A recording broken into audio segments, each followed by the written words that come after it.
अस्सलाम वालेकुम स्टूडेंट्स, जैसा कि आप सब जानते हैं लॉ गेट सिलेबस के साथ साथ हम लॉ गेट प्रीवियस क्वेश्चंस भी कर रहे थे और ये जो प्रीवियस क्वेश्चंस है ये काफ़ी इम्पॉर्टेंट है अपकमिंग लॉ गेट के लिए। इससे पहले हम सीपीसी, क्यूएसओ और लीगल एथिक्स के प्रीवियस पेपर्स काफ़ी हद तक कर चुके हैं। 2020 से लेके 2022-23 में जितने भी क्वेश्चन आए हैं उसे हमने देख लिया है। आज के लेक्चर में हम जिस बुक के प्रीवियस क्वेश्चन करने वाले हैं वो है सीआरपीसी और ये क्रिमिनल लॉ का ही पोर्शन है। इसमें दो सब्जेक्ट हैं, एक पीपीसी है, एक सीआरपीसी है और 10-10 मार्क्स के क्वेश्चन आते हैं इन दोनों में से। क्योंकि इसका सिलेबस काफ़ी लेंथी है, पीपीसी का भी और सीआरपीसी का भी, अगर हम इन दोनों बुक्स को कवर करने लगते हैं तो हमें बहुत टाइम लग जाता है। लेकिन अगर हम किसी भी सब्जेक्ट के प्रीवियस क्वेश्चंस कर लेते हैं तो 50% मार्क्स आना बहुत आसान हो जाता है, हमारे लिए बहुत आसानी हो जाती है। तो आज का जो लेक्चर है सीआरपीसी के हवाले से ये काफ़ी इम्पॉर्टेंट है।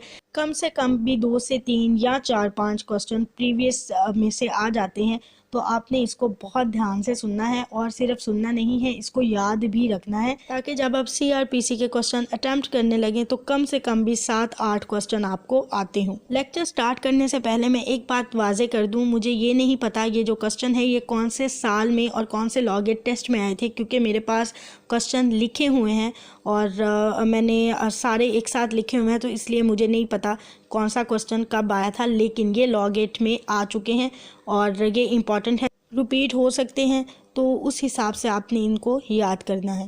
पहला सवाल है, this act may be called the code of criminal procedure 1898 and it shall come into force on the first day of dash 1898। Options हैं A June, B July, C May and D August. तो इसका जो right answer है वो first day of July है। Question number 2, under which section of CrPC should a police officer making an arrest without warrant shall take or send the person arrested before magistrate or before an officer in charge of police station? Option A 62, option B 60, option C 61 and option D 59। और इसका जो right option है वो है 60। Section number 60 के according ये जो statement है ये बिल्कुल करेक्ट है। Next question, under which section of CrPC can a magistrate of first class require habitual robber, housebreaker, thief or forger within his jurisdiction to execute a bond which sureties for his good behavior for a period of 3 years? And option है option A 109, option B 111, option C 110 and option D 112। और इसका जो right answer है वो C है 110। अगला सवाल, a private person may arrest a person under the CRPC who in his view commits। सवाल के ऑप्शन है, option A a non cognizable offense, option B a bailable offense, option C a non bailable offense only, option D a non bailable and cognizable offense or any proclaimed offender। और इसका जो right answer है वो D है। Next question है, to which court shall a person who has interest in a book in respect of which in order of forfeiture has been made under section number 99A of the CRPC apply to set aside such an order? Option A magistrate of first class, option B magistrate of second class, option C district and sessions court, option D the high court। और इसका जो right answer है वो D है।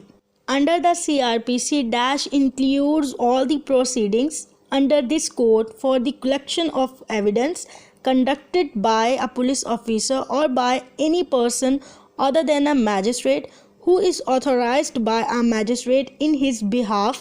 and option है A charge, B judicial proceeding, C inquiry and D investigation।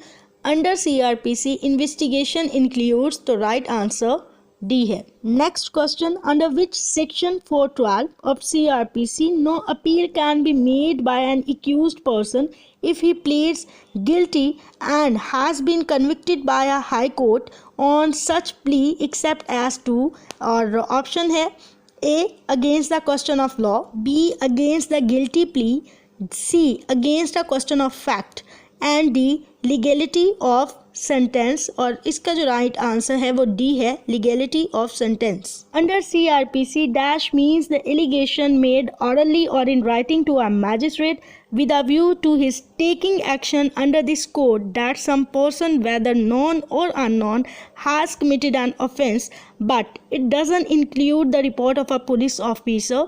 और option है A report, B FIR, C complaint and D application, और इसका जो राइट आंसर है वो FIR है। ये जो क्वेश्चन अभी हम करने वाले हैं ये काफ़ी इंपॉर्टेंट क्वेश्चन है, क्योंकि यहाँ पे आपका ओपिनियन पूछा गया है। इट्स मीन पर्टिकुलरली आपका कंसेप्ट पूछा गया है। अगर आपका कंसेप्ट क्लियर है तो फिर ही आप इस तरह के किसी क्वेश्चन का आंसर कर सकते हैं, वरना जो है वो गलत हो जाएगा। क्वेश्चन है, give your opinion as per the provision of CRPC when जजेस comprising the court of appeal are equally divided in opinion regarding a criminal case.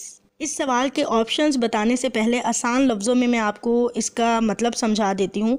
इसमें ये पूछा गया है कि एक फौजीदारी मुकदमे में जब अपील कोर्ट के तमाम जजेस की राय यकसा तकसीम हो जाए, मतलब ये कि अगर 6 जजेस हैं, 3 नो में हो और 3 यस में हो, तो ऐसी सूरत हाल में जो केस है या जो ट्रायल है उसका क्या होगा, उसको हम किसको रिकमेंड करेंगे, हमसे ये पूछा गया है।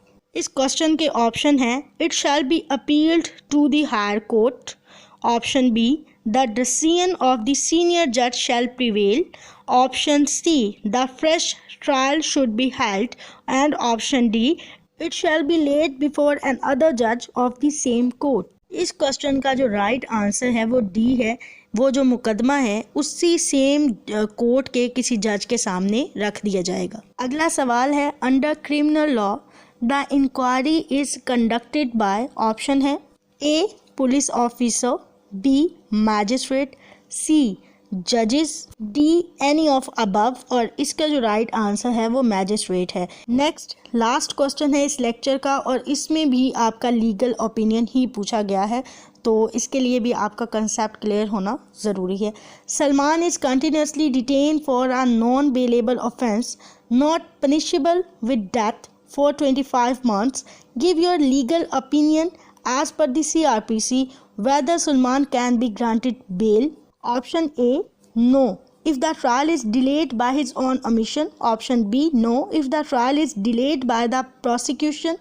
Option C, yes, if the trial is not delayed by his action or omission. ये right answer है C, and D, no, because it's the discretion of the court। ये था आज का हमारा लेक्चर CRPC प्रीवियस क्वेश्चन पे, और इसमें से 2-4 क्वेश्चन जिसकी मुझे उम्मीद होती है कि रिपीट हो जाएंगे और लकीली हो भी जाते हैं, तो मेरे ख्याल से ये भी एडवांटेज है हमारे लिए, बजाय इसके कि आप बिल्कुल देख के ही ना जाएं, और बेहतर है आप प्रीवियस क्वेश्चन इसके करके जाएं, क्योंकि इसका सिलेबस काफ़ी लेंथी है, मुझे खुद अंदाज़ा है, लेकिन अगर आप प्रीवियस पेपर्स कर लेते हैं तो कुछ ना कुछ आप इसका भी अटैम्प्ट कर ही सकते हैं। और ये जो कुछ ना कुछ होता है बाज़ दफ़ा यही हमें पास करवाने का सबब बन जाता है, तो आपने बिल्कुल इसको इग्नोर नहीं करना, इसको थोड़ा बहुत टाइम लाजमी देना है ताकि इसमें से भी आप क्वेश्चन अटैम्प्ट कर सकते।